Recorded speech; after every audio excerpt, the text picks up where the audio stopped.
The Magnificent Medici, the family that ruled Florence. Before Machiavelli could teach us about power, one family showed Florence how power actually worked. The Medici. They weren't kings, they weren't hereditary dukes, at least not at first. Florence was officially a republic. But for much of the Renaissance, everyone knew which family really mattered. The Medici began as merchants and bankers.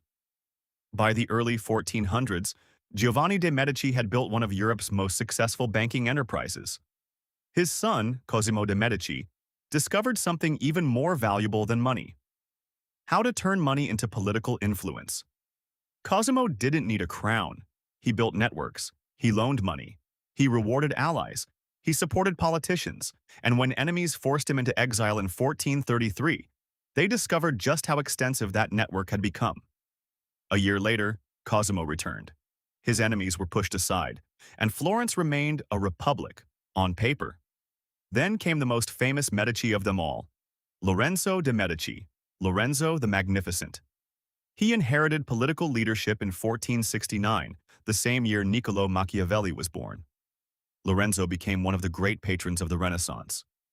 The Medici supported artists, architects, poets, and scholars. Their world helped nurture figures including Botticelli and Michelangelo. But beauty shouldn't distract us from the politics. In 1478, Lorenzo's enemies struck. During Mass inside Florence Cathedral, conspirators attacked Lorenzo and his brother Giuliano. Giuliano was stabbed to death. Lorenzo escaped wounded, the conspiracy collapsed. And the Medici response was brutal. Conspirators were hunted down, executed, and in some cases publicly displayed from government buildings. Renaissance Florence could produce magnificent paintings in the morning and political executions in the afternoon. After Lorenzo died in 1492, Medici power weakened. In 1494, they were driven from Florence. The Republic returned.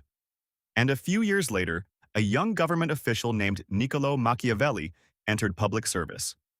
For 14 years, Machiavelli served a Florence without the Medici. Then, in 1512, everything changed. The Medici came back. The Republic fell. Machiavelli lost his job. He was arrested, imprisoned, and tortured. And after his release, he began writing The Prince. That's why the Medici belong in Machiavelli's story. They weren't simply his neighbors. Their rise, fall, exile, and restoration demonstrated one of the central realities he spent his life studying. Political institutions may say, who is supposed to have power? But power belongs to the people who can actually command it.